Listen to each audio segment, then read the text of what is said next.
Yo, what is going on, everybody? Welcome back to another SandStorm meetup. Today, I am joined by JJ Lane from Tools of Rock. How are you doing today? I'm doing great. Thanks for having me. How are you? I'm doing great as well. I appreciate you coming on the show today. Absolutely. It's nice to speak to somebody. I'm a little isolated. I see my wife every day, and that's about it. So nice to chat. Same. Working from home is can be challenging sometimes, but uh I usually like to start the show out with a little bit of an introduction. So tell me, I guess, a little bit about the team behind Tools of Rock, and then a little bit about the project Tools of Rock for anyone watching today that might not know who you guys are. Sure. It's that's a very open-ended, loaded question. We can, but I'll try and synthesize. So the Tools of Rock team and the idea, we came together last June. I remember it was actually Father's. It was like the day before Father's Day, but I told my dad on Father's Day, I was like, I got this. I think I could do this NFT project. And I had owned Zed horses and apes, so I was in the NFT space as of April, and Mm-hmm. it's like, it started with literally guitar picks. It's like, oh, we should do cool designs on guitar picks, and this was back when I don't know if people remember like the bonsai tree NFTs, right? And like, I mean, some of the early stage NFTs were pretty basic, right? And they were selling, and you're like, oh, okay, like let's just do cool guitar picks. Um, and so that was June, and it rapidly evolved, and as we started kind of going through the concepts, realized that it needed to then be more than that, and the space moved so fast that as we're starting to kind of think through the lore and the whole process of what our art was going to look like, the metaverse was starting to become a thing, and then it started shifting away from just purely art, which is what we started it as in June. And so it was really interesting just to see how much our ideas and our concepts and um, vision for the future changed, before we ever hit the market. Yeah. And so we have Tools of Rock now, which is our brainchild from June, and it's pretty interesting, as I said, to see where it's come. We've got a pretty diverse team. We've got our dev. He's in India, but U.S. Educated, Booth School of Business, worked in private equity, and now runs his own financial development firm. So really does a lot of the smart contracts for banks. And so brilliant dev. We got super lucky through NFTC Collective's Discord to meet him. And I think that's kind of how this whole thing comes around is you start meeting people just through being in the community. But, we feel like our dev is best in the business, and our community manager, who runs all of our socials, everything. He's in Winnipeg, Canada. And it's crazy to just, we met through playing Fortnite. And so there's just, years and years ago. Um, and then our artist, we found our artist of all things. He lives just down the road here. He went to Colorado State. I'm in Denver. But it was a nationwide global search for an artist. And the best of the best that we found happened to be 30 miles away from me here in Denver. Um, and then we've ended up, we have an artist in Macedonia, and we've had mods all over the world. But it's really Mhm. interesting that up until our artist was involved in a car accident in Vail on his way to his honeymoon, I had never met anyone from the team in person. And he texted me. He's like, "Hey, are you still up in Vail?" Because I was there skiing with my wife. I was like, "Yeah." He's like, "Hey, I just got in a car accident. I'm at the hospital." It's like, "Oh my gosh!" So we panicked. We drove to the hospital, and that was the first time we ever met anyone from our team. Was in the hospital lobby in Vail, and Wow. but here we are. We're an international team. I think if we count mods, we've got 12 people, um, and it's been a passion project. It's been beautiful. It's been painful. I think there's been tears shed, but we launched in August, and here we are, and coming up on summer, and we're going to be hitting that 1 year mark sooner than later. And overall, it's been an unbelievable ride. You guys Is gonna that do anything special for 1 year? dude? haven't even thought about it. I just realized that we're coming up on the 1 year as I was talking through it. So, I mean, we have to, right? I mean, this whole space is big about dates and anniversaries and milestones, right? Yeah. I mean, I think making it 1 year in this space is just impressive in itself. You know, making it 2 months is like an accomplishment. But yeah, 1 year. I mean, that's a long time in this space.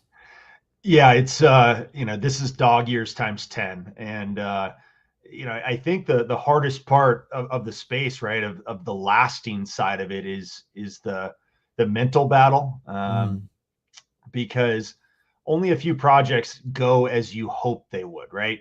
And when I say that, I mean floor price, and everybody's happy because everyone's making money, right? yeah. Most of them, they struggle, right? And it never lives up to what you really wanted it to. I wish Tools of Rock was at 100th floor like apes, right? When I built it in my head, I wanted it to be that way, right? Hmm. My dad owns largest holder of Tools of Rock, I believe, still, or maybe second largest. Grandparents, and they all paid for it with their own money, and so you want to deliver. Yeah. And so it's the mental struggle of running a project when things, you have daily, weekly, monthly challenges, right? And you had a vision in June, and you have to pivot, right? And you have to figure out a different way to skin the cat, if you will. And I think what's interesting about this space is it's a business, but the founders don't necessarily get to act like, well, I should take that back. Most of the founders probably in this space are not treating their business like a business. I think there's some bad actors, but I think also founders aren't able to actually execute, right, without the pressures of what have you done for me last minute, right? Hmm. And so those mental strains are pretty tough on teams, and I think weathering those and getting some calluses is really the key to sticking around for a year. Yeah. You ever get any of that at like family gatherings? You got like grandparents and your parents asking you like, when's the updates? What's going on? Yeah, my dad texts me all the time and reminds me and hassles me. Um, yeah, I mean, honestly, I mean, like, it's funny, like, my dad sold, I mean, I think he had like 30 VIP passes, right? And like, he sold like a couple VIPs, and I was like, I noticed, like, what are you doing? Undercutting. He's like, son, he goes, you know, I still own 62 Tools of Rock. He's like, don't be bothering me with if I decided, I need to sell one. And like, so, Dad's undercutting the floor. literally, I think I actually called him out on that. And I was like, I just had to let it go because, truly, he backed it pretty heavy. And it was funny. I owed him $25,000 from a custody battle, with my ex-wife. And, I exhausted every penny I had. I'd run out of money. I had to go to him. I had to borrow 25,000 for the last part of the legal fees. Hmm. So I had owed him that money for maybe about a year. And the day we sold out, I said, hey, send me your wallet. And I just sent him, the 25,000 I owed him. And he ended up putting probably about half of that 25,000 I had owed him for a year right back into Tools of Rock. So I was like, so, mentally you feel like you are obligated, right, to continue to deliver. Yeah. And it's very personal, but thankfully family, holidays have not been too awkward. And my brother, my dad, all those people, they still are nice to me. They're not fudding me in person, thank Yeah. God. not like not like some of these kids on Discord. I mean, some projects I'm in, people are relentless. Yeah. Oh, and it's wild because running NFT projects like running a public company. Yeah. But Tim Cook of Apple essentially can get berated and get 24/7 feedback, instant feedback, right, from every single unhappy shareholder, right? And I think that's the challenge of the whole project, right? Is that you're a private company, but you've got this public component, right, where everybody has a voice and everybody can have an opinion.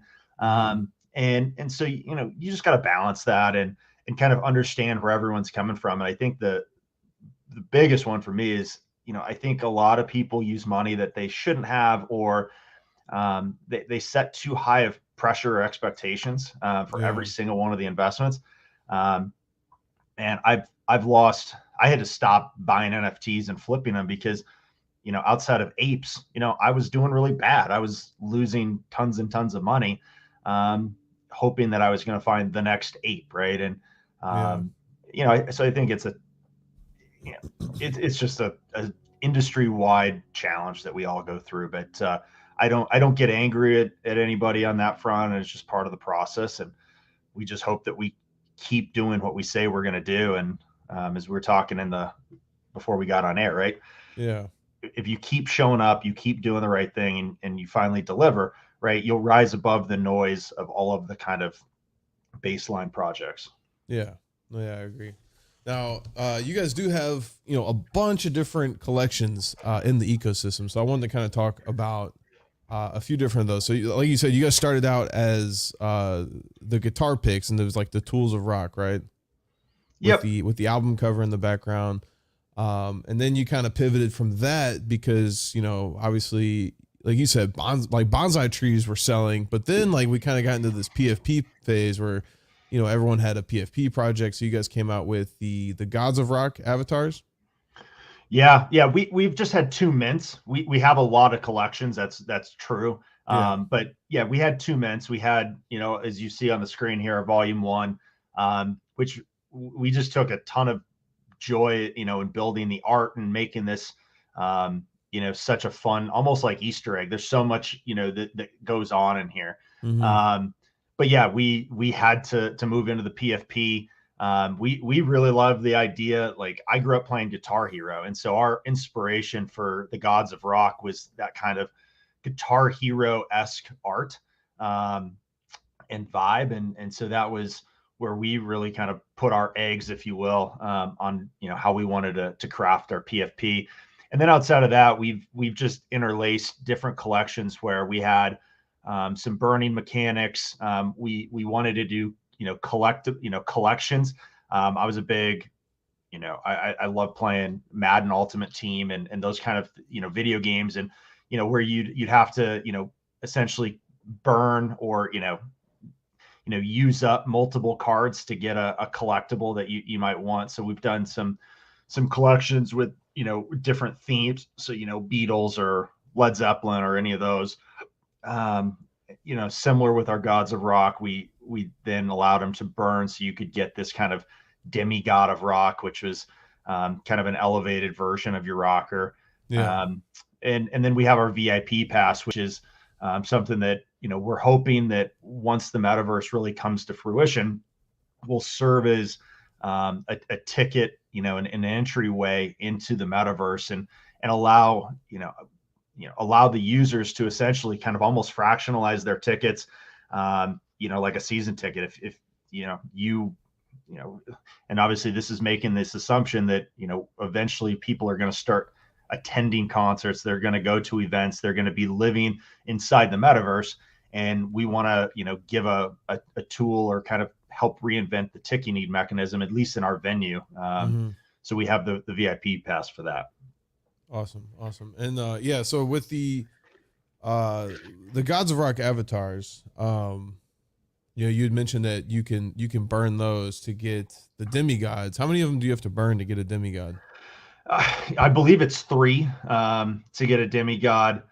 And one of the things that we were trying to, we have tried every possible technique right around the scarcity, the supply demand, the burning, is far too often you see, with apes. This is always my example, is if they only would just get rid of the crazy eye apes, the floor would probably be 30% higher, right? But every time there's a pump, there's always like 10 crazy eye apes down there, right? And because no one wants it, right? Yeah. And so if there's always going to be these generative elements that come through. So if you could kind of get rid of those, right, possibly it could help you. So that was the mentality that we had. Obviously we've not we obviously are not apes, and they don't have burn mechanism, and they're still crushing. So clearly, crazy eyes have far surpassed any of our creative ideas. Yeah. I mean, it'd be cool if they could switch, like, do something to change the metadata. Because, I mean, as far as I gather, people don't want them because they're like, it's essentially like a misprint, but nobody wants that misprint because the eye like goes through the hat sometimes and stuff like that. Am I correct? I mean, yeah, and you've just got this. I mean, an ape that his eyeballs and his retina's hanging out, right? It just sucks. Yeah, yeah. No, every time I look at the ape floor, I always see those apes down there, and I'm like, they're like, yeah, they don't look good. But yeah. Imagine spending $300,000 and having to just look at that, eyeball hanging out. It sucks, yeah. But yeah. So we've tried. Obviously, our big thing is, you guys are showing on the screen though, is the metaverse, and that's where we've really tried to make our bets now, and really trying to make the bet that to the rising tide for all collections, right? Once the metaverse goes live, and once we're able to truly kind of have that brand awareness, that's kind of where we're banking. And we also, I mean, our end goal, our vision, our white paper was, we want to start hosting events and concerts, in this metaverse. And as such, we, back in end of August, we hired a design studio called Smobler Studios.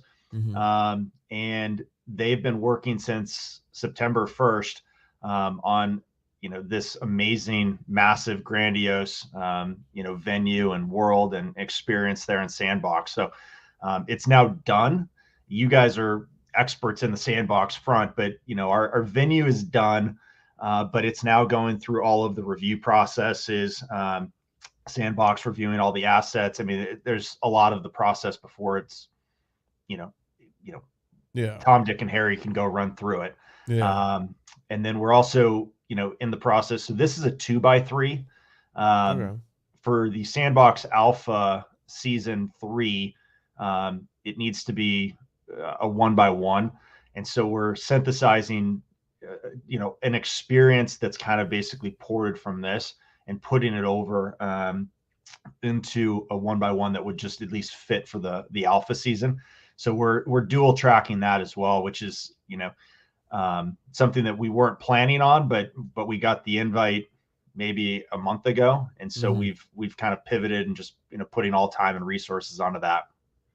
Okay. So you guys will be playable in the next alpha season. That is the game plan. Yep. Awesome. Yeah. I think Sandbox, we have a lot of projects that come on here and talk about, their main focus is Sandbox and what they're going to do. And I think a lot of it is also waiting on Sandbox and, what are you able to do in Sandbox? So it'll be interesting to see when the actual game is fully out and how many people are playing it and just the amount of different experiences that you can do. And, I know we talked about people in Discords fudding and just like having low spirits because maybe the floor isn't what they think it is. But I think a lot of these projects, such as yourself, like that own land and Sandbox and are building these Sandbox experiences, are going to see like, there's going to be like a Sandbox season. Everyone has these different seasons where it's like, stuff that people are buying. And there's going to be a time when people are buying all these projects that are building in the Sandbox. So it'll be exciting to see. I love that line. Yeah. The season for it, right? We've seen so many of them come through, and, you had the staking season, right? You had the, anime NFTs and, just the doodles, like everyone was doing doodle stuff. And yeah, I mean, different seasons of stuff. And I think all these people that are building in Sandbox that are actually working and doing stuff and not just some weird derivative, I think they'll see their time. Their time to shine will come for sure.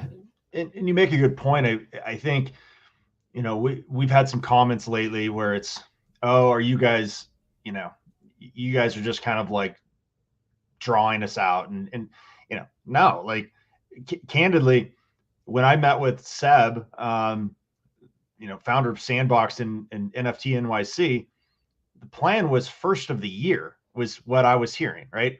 Yeah. We're way past first of the year for, I mean, we're so like timing of everything, right? Like we're, whether it's Sandbox or it's Tools of Rock, we're all building stuff that's never been built before and doesn't have a precedent, right? You Mm-hmm. can't benchmark to anything at this stage because, we're giving best efforts, but we don't know what we don't know, right? And running into challenges, on the Sandbox side, there's stuff that they're dealing with that we're not privy to.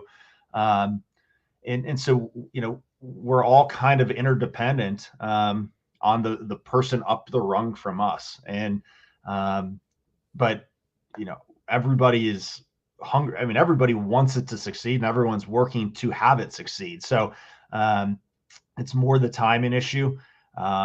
Again, we all, I think everybody in this space, just the attention span and the patience is really short. And Yeah.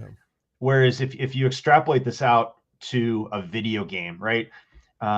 You'll hear about a video game that is, they'll send a teaser out or you'll see like a sneak peek for it, but that you won't play that game for 18 months, right? Mm-hmm.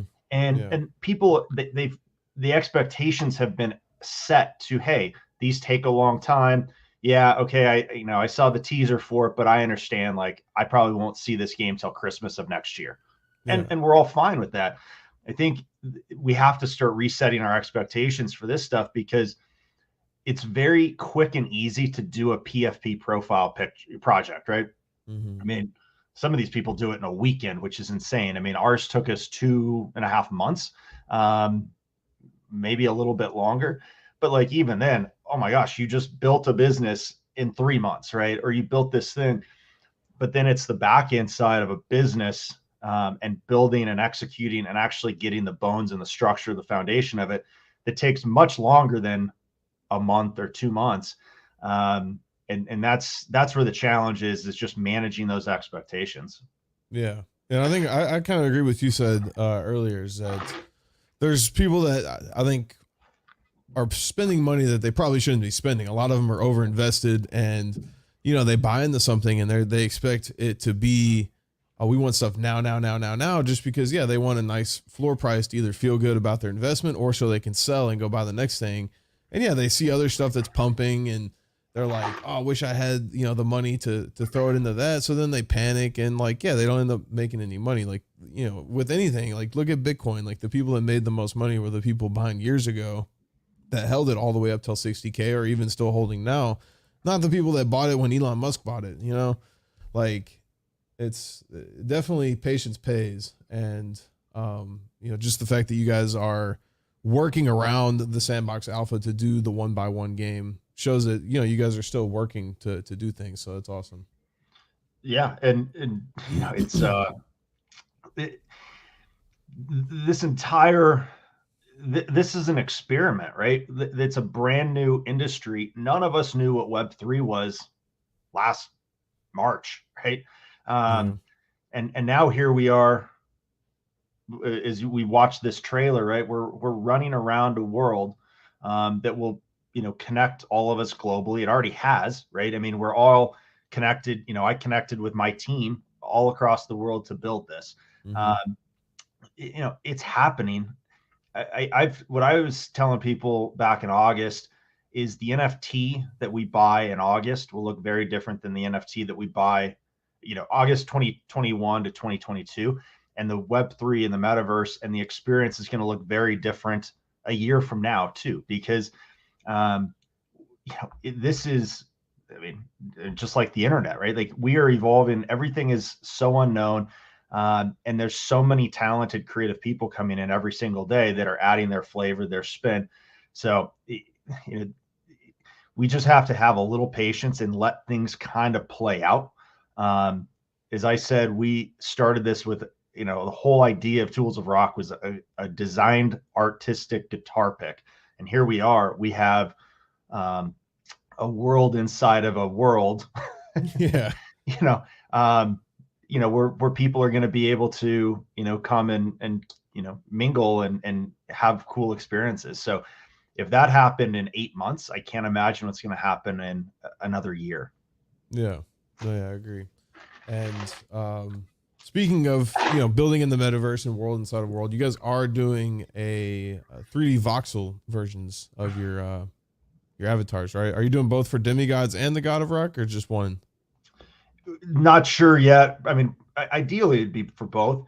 What we love, and we originally contracted with somebody to do it. They completely oversold us, disappeared. So now we're working with Smobler to have either them do it or find us somebody that can. Mm-hmm. Um, Anybody that knows, somebody, a company that actually does great job on the voxel, we're looking for that contract right now. Awesome, awesome. I don't know if anyone on our team knows people that do great voxel work. I know we got some talented builders in the sandbox, but I don't know anything about voxel stuff. I don't know anything about building. I'm just here to talk, um, Well, yes, same, right? Like, I mean, I rely on people a lot smarter than me. So, yeah. but yeah, that's something that it's on our roadmap. We want to get this venue done. I mean, right now you couldn't take your character in yet, Mm-hmm. anyways. But that's something that's on our roadmap that we want to start getting going sooner than later. Yeah. And you guys are wanting to essentially build like a venue for, I guess, rock and roll concerts to take place in the metaverse. You know, yeah, Tools of Rock has been rebranded technically to just Tour. We've tried to kind of do away with the rock Mm-hmm. because we just don't want to pigeonhole ourselves. We frankly, we just want to be music. Our new tagline is "We are music," Yeah. and so yeah, this venue, EDM, right? Hip hop, country, it doesn't matter what it is. We can customize the venue, from a graphic standpoint, from what is shown on the walls. We can make it however it needs to be tailored for those shows. Um, One of the exciting things for us is, I think as you start moving into this, and you guys are going to know this as well or better than anyone. Um, this is an eyeball game, I believe, and I think eventually when you can actually get in this and start playing it, um, the advertising aspect of it, that's where I think you really start capitalizing and making this a desirable place for the artist, because if brands start wanting to put their logos on here, and they want, it's Verizon Stadium by Tools of Rock, right? Yeah. That's where I think you're going to start seeing the critical mass step in. But right now it's, what brand is going to want to pay money and put their logos all over this stuff when nobody can even go in it right now? Mm-hmm. So I think we're still way too early. Yeah. I think it's definitely going to take like a Travis Scott like Fortnite concert, to take place in the sandbox, where say if Snoop Dogg was to do a concert and he sold tickets and they're like, yo, this dude just, sold out 3 million tickets or something for $5 a ticket.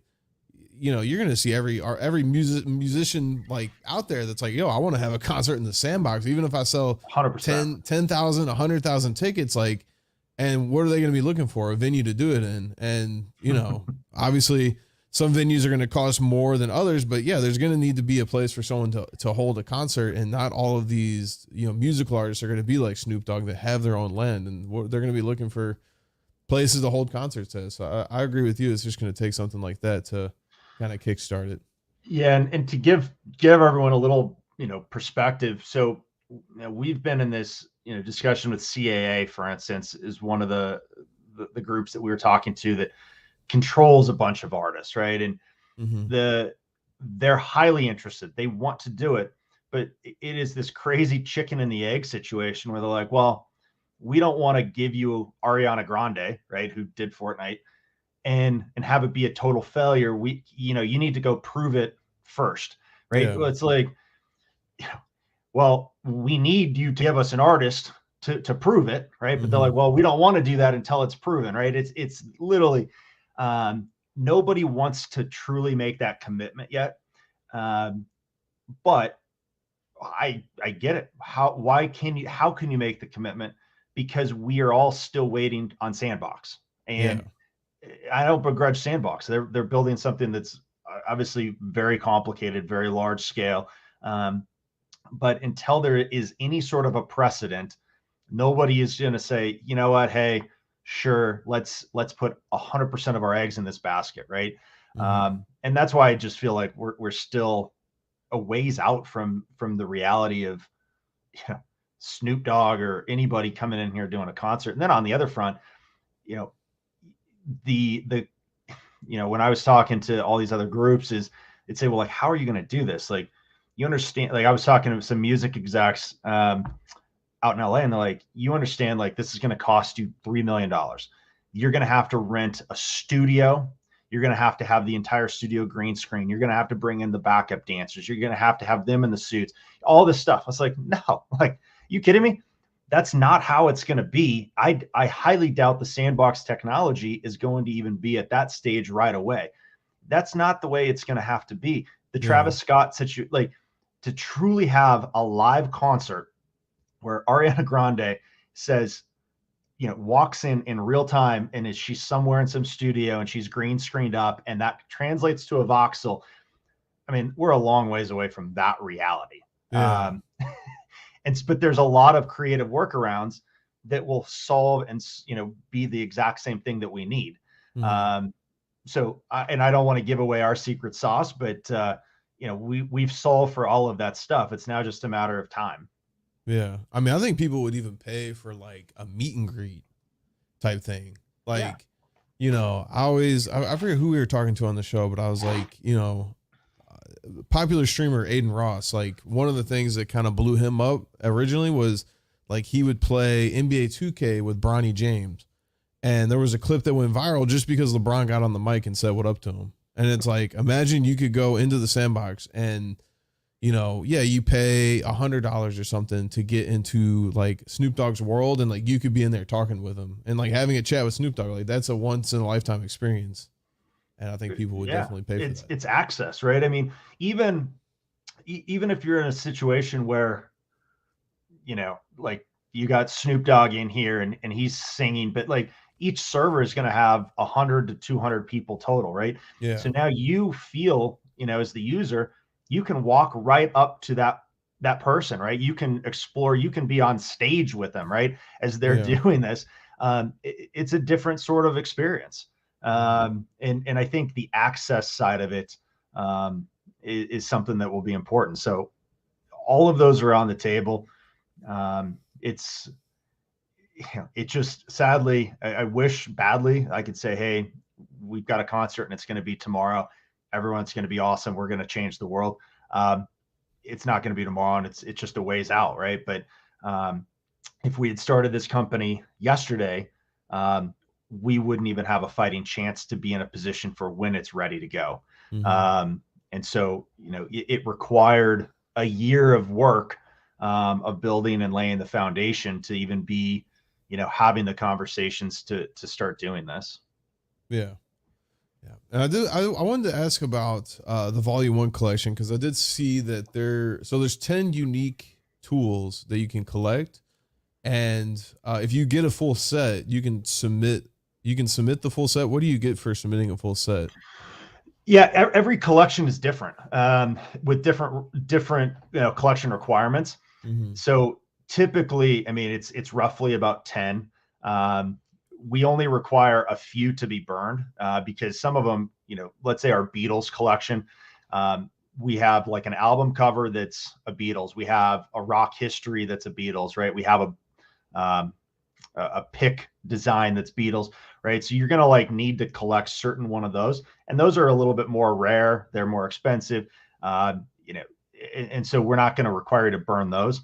And then we do these custom. I mean, as you can see here on the tour collection, like our Jimi Hendrix there, it's just I mean, it's essentially a 101. I mean, it's as many as people that, you know, complete the collection. So some of the harder ones might only have 10 that exist, Mhm. whereas some of the easier collections might go up to, you know, 30.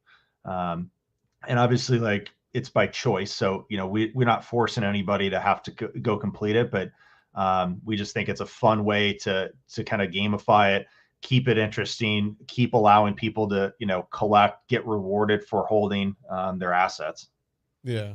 And so you say, I mean, you say you have like a Beatles, a Jimi Hendrix? Are those like, are they just inspired by Beatles and Jimi Yeah, Hendrix? Okay, all yeah, right, all yeah, right. yeah. We I just like, do you 100% guys have the inspired. license? No, gosh, no.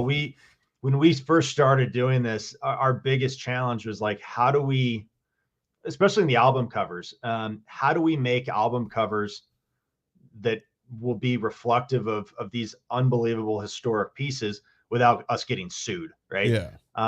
And so we spent months, I mean, trying to figure that, solve for that. And, everything was inspired by, we don't say the word Beatles anywhere. Mhm. Um, we, we actually had some stuff in our rock history where, we had these newspaper clippings or ticket stubs that we designed. And on those, we would actually had, the word, or like we'd say Paul McCartney or Beatles or John Lennon. And about 12 hours before mint, we actually changed 18 traits, like frantically panicking, just changed them, just scrubbing stuff, just to make sure that we were even safer.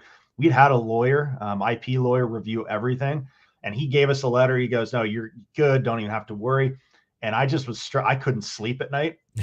And I woke up that morning on mint day, and I was like, I was like, guys, we have to change it. They're like, oh, come on, we're almost there. We're almost there. It's like, Cam our artist Cameron right there. I was like, Cam, no, we have to change this. Otherwise, I'm going to be literally a mess every single night when I go to sleep and I wake up waiting for the ball to drop, because we just have to be extra careful and safe. So thankfully, I believe we did it right. We have eluded all of that, by just being thoughtful, and definitely did not want to infringe.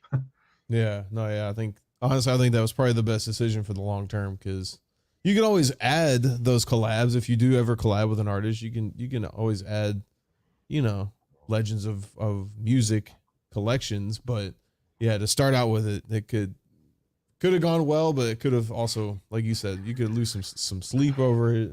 It wasn't going to add. I mean, that's the thing. Like, those little things weren't going to add tremendous value at the end of the day. Yeah, They only added risk, and yeah. like the risk adjusted return on that was not even remotely worth playing with. Mm-hmm. I did also see, I think on your roadmap, you guys minted this month on the 4th of April, the special collection. Which one? I mean, we've minted now like 10 plus collections. Yeah. I don't know. I think it was just called Special Volume 1 Special Collections. Yeah, so those are just the collections where people can redeem and get the essentially the Beatles or the Zeppelin Oh, collection. okay. Yeah, Okay. we didn't mint, and so I guess minting is probably the wrong word. I mean, they've got to pay the gas for it, but like it's essentially, if they own the NFTs, they can redeem them for that collection. But Yeah. we weren't minting any other monetary. We don't benefit on the monetary. You weren't selling anything. No. Yeah. Okay. Yeah. All right. We've had 2 sales so far, and then everything else has been, it's essentially free, less gas, right? And it's Mhm. all optional. So, VIPs, if you own 3 tools, for every 3 tools of rock you owned, you got a VIP pass. Demigods, you could get those if you just burned, Gods of Rock. And the collections, obviously, you can get through just collecting Volume 1. Yeah. Yeah. And honestly, I think just reading over everything, I think the VIP pass is probably, gives you like the most utility and potentially probably long-term value. I mean, you're right to tell your dad. I don't know why he sold them. Yeah. That dude trades NFTs pretty hard. It's so funny now. He's like, well, I had to liquidate 2 of those because I needed to buy something else. It's like, dude, he's full Deegan, I guess. But we believe that the VIP is really where the utility is. Mm-hmm. And that was another one that came in June when we had the first idea. The word utility was never used in the NFT space, right? Yeah. Never in June of 2021. Mm-hmm. By August 23rd, when we launched, utility was such a big hot topic, right? And we talk about seasons of things earlier.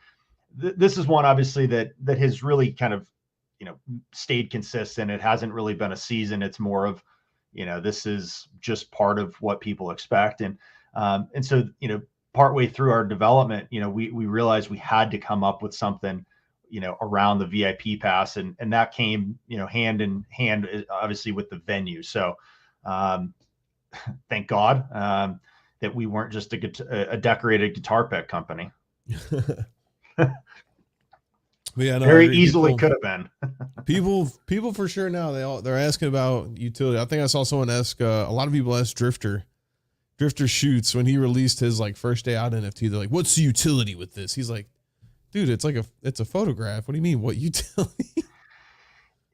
And I feel bad for. I mean, it really it's tough for founders because, I mean, you want to try and be everything to everybody. Yeah. And I think you can easily fall into the trap, right, of trying to please every single person. And okay, we want to be art, but we also want to have utility, and we want to have, metaverse, and we touch on all of those unbelievably, right? I mean, when I look at our project, but it's a lot harder, especially for an art project, right, to do that. And I look at baseball cards. We weren't expecting utility with our baseball card. We collected it because, one, we enjoyed it. We liked that player. We liked that team. We liked Upper Deck versus Tops, right? And then we also got it. We bought packs because we hoped that we'd pull the Ken Griffey Jr. and, not the Alan Trammell card, right? And so there's, the correlation to baseball cards for me is so robust, but somewhere we've kind of gotten skewed that now we have maybe false expectations for what many of these are supposed to be. And I can tell you, Apes didn't plan on utility when they first came out, right? They evolved and they pivoted, and they saw the market, right? They read the tea leaves, and so now they kind of have to add different stuff, and they partner with people. But it's not that easy, and it's certainly not easy to just pull something out of thin air and say, all right, we're going to give you overnight utility, right? It takes a lot of time, effort, and frankly, failures. I'm not going to name a project, but one of our team members is involved in another project. They've done some unbelievable stuff. They've thrown so many things against the wall, but none of them seem to catch on and work, right?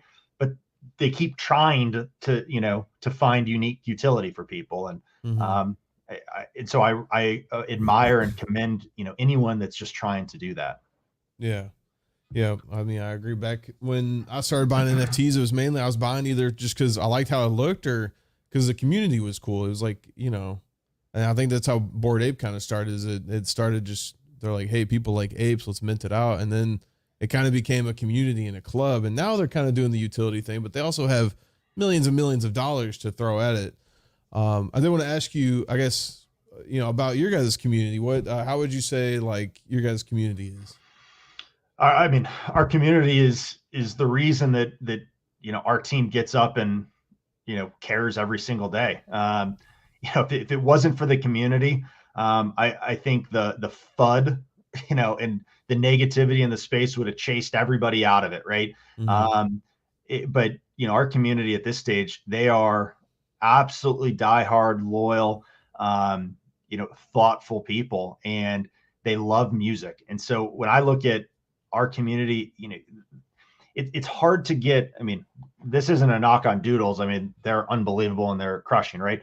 But like, Doodles community is essentially, and even with Apes, right? Like, it's driven off of the success of the project, and it's easy to be excited and have a great community when things are, always going up and to the right.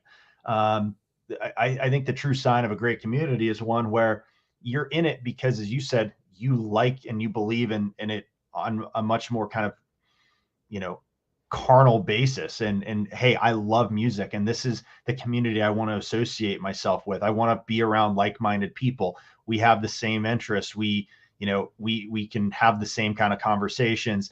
mean, that's really what I think our community has done for us is they've, I mean, they're a very tight knit group, and across our mods who really frankly kind of keep this cohesive unit together, all the way down to our holders. I love it. I want to reward them.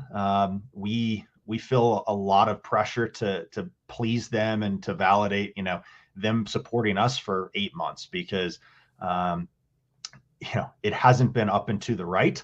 And so, but they still stick around and stick by us and believe in us. And so that's absolute paramount for us. Yeah. Yeah, no, and I saw you guys. I was just looking through your Twitter, and I saw you guys had did a poker night recently, like a couple nights ago. Oh, our community manager Jagger. I mean, he's God bless him. The guy, he wears heart on his sleeve, and he takes everything very, very personally in this space. And for him, this is everything, and this is his life. Is the tour community, and so he does marbles, marble races. He's been doing that on our Twitch channel for, gosh, back to October, probably September, and constantly just hosting community nights, finding ways to engage people, and just making it a place that hey, if you want to come hang out, you can. There's zero pressure, but everybody that I participates just enjoys it, and I think they see the passion that Jagger has for it, because it, like we talked about, man, there's days that you wake up in this business and it will beat you over the head, and it's a very thankless job. And I say that with a little tongue in cheek, because we get paid better than like when I worked in investment banking, it was a thankless job and you still made good money, right? But like, you got beat over the head constantly. No one, you were abused, verbally and all this kind of stuff. We make art, right? We send some tweets, right? We build cool shit in a metaverse, and we get, good compensation. And so I can't ever complain. I'm very, very, very, very thankful. I know our team is, but at times you forget that stuff and you dwell on the negative or the FUD, or why is our floor price not going up, right? Nothing that we were doing is working. And you tend to kind of forget all the positives, and you do get frustrated. But gosh, I just keep watching this video and repeat, and I'm like, holy shit, like we built that. Like, that's awesome. Like how, like this came from nothing. It came from an idea around a guitar pick, and here we are. So it's just, the community mods, they keep us showing up, because 99.99% of them are amazing. And you always have to remember, you have 3,500, I think. I'll tell you the exact amount we have across all of our collections. We've got 3,700 unique wallets holding our projects. And I always try and tell everybody, you have an amazing silent majority, and you have to forget, occasionally we let the vocal minority, completely make decisions for us. And you can't let that happen. You can't let the vocal minority allow you to knee jerk on something, to change your course, to affect your day, to affect your mood. And so we've got probably 3698 wallets that are great, right? Yeah. Oh yeah, that's, I mean, yeah, like I said earlier in the show, I mean, I think those 3698 that aren't complaining, asking what's going on, like when the Sandbox launches, like people are going to see a shift, I think. And I saw in your guys' Discord that you guys have done some charity work with the Make-A-Wish Foundation. If you want to talk a little bit about that, because I think that's awesome. Yeah. I mean, I appreciate bringing it up. When we, I was on like it wasn't like the main board of Make-A-Wish. I was on like a junior board, essentially, of like young business leaders in Denver that were like under this like junior board of Make-A-Wish. And it was funny because like my boss at the time was on the main board, and like, you know, we'd have these meetings, and it was constantly like, hey, like, you know, how are we going to raise money? You know, like, hey guys, you need to go out and help raise money. And I hated the fundraising process of like asking friends and family and that whole process. And so the second that we had this, I realized like, oh my gosh, like, one, this solves my element of like trying to go out and raise. I don't have to ask anyone else for money. I can finally just give them money, right? Yeah. And we can now contribute in a way that, you know, my wife and I at the time, like, you know, we just, you know, prior to launching, like, I mean, we had obviously talked about the custody stuff, and like, I mean, $500 for us was a big deal. Mm-hmm. And I was like, wow, we can go change a life. And we've now, I think, changed 20 lives through, we've donated $117,000 so far. That amounts to essentially 20 wishes granted.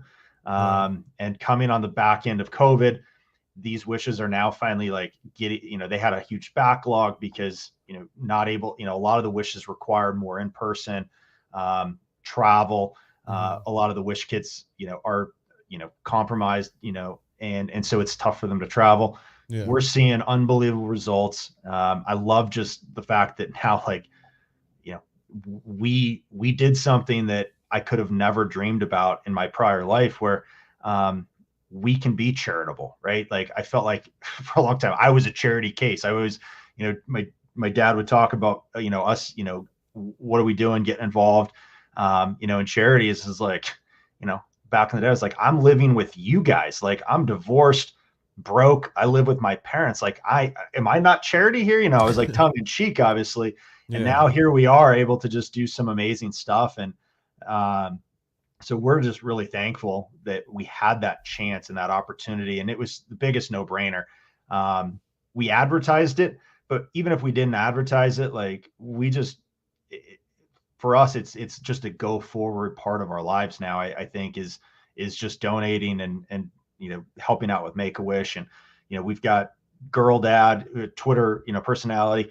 You know, he's been involved in a charitable NFT, and we're excited about helping that as well.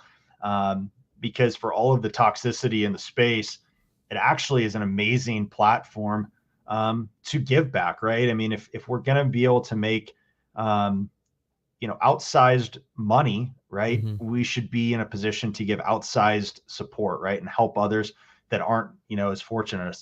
fortunate as us. And so I take it very seriously. It's kind of the Spider-Man thing, right? With great responsibility, great power, and great responsibility. And so Yeah.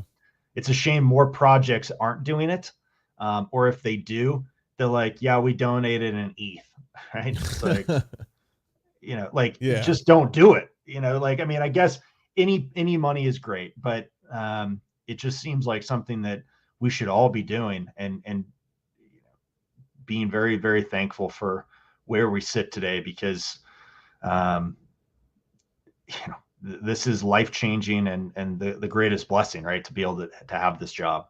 Yeah. No, yeah, I agree. That's awesome that you guys are doing that. And I do, I agree. I wish more projects that, you know, I was invested in were, you know, giving funds to charity and stuff, those that are less fortunate. Cause at the end of the day, you know, we're making money and trading pictures of animals back and forth on the internet. You know, we could for sure bless some other people. Yeah, yeah, we work from home in a t-shirt, right? I mean, we're not, you know, like, I mean, there's a lot of people that, you know, are working a lot harder than all of us and making a lot less. Yeah. Um, and you know, I've got one kid and one on the way, and for us, Make-A-Wish, like, I just can't ever imagine, you know, how as a parent I deal with a sick kid, right? Mm-hmm. Or frankly, knowing my child was going to die.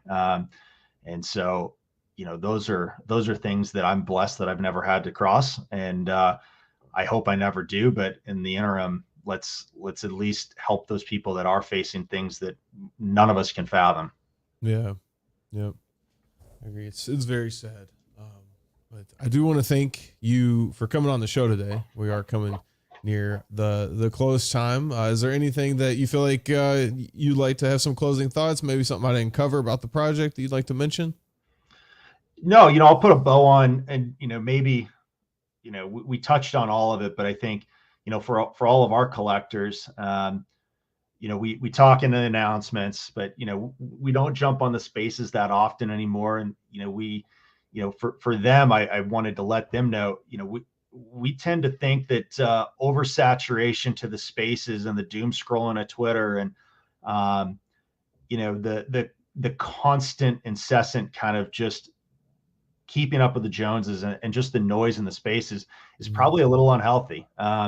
We'd rather, focus on actually doing and doing what we can control, right? Which is now building, and so for us, our priorities: getting in Sandbox Alpha Season 3, getting our 2x3, as you guys are seeing parts of it here, condensed into a 1x1, which is no easy feat. Picking and choosing, what are you going to include? How are you going to portray something this epic in such a small area? Getting all of our assets just reviewed by Sandbox, so that way we can, be in the public gallery, so people can start playing and exploring and just having fun in it. And then, those are our two biggest priorities right now that we can publicly speak of. We've got a few things that are, locked away behind some NDAs. But right now, want everyone, our collectors, just to know, we're working, we're here, we're showing up. This is the important part for us. This is where I believe the rubber meets the road, and the sooner and the better we can do all of our metaverse, the rising tide for all the collections, for our notoriety, our brand building, will really pick up. So hopefully that's helpful for everybody, and we do appreciate all of the support. Awesome. Yep. Once again, I want to thank you for coming on. I do appreciate it. Everyone that is watching the stream, make sure you guys join the Tools of Rock Discord. Follow them on Twitter. Check them out for any updates and whatnot. Also, make sure you guys are following the SandStorm on Twitch so you guys know when we go live. But you should already know we're live every day from 12 to, or every weekday from 12 to 1 Eastern time. And yeah, once again, thank you for coming on, and thank you guys for watching. Thank you very much. Appreciate it.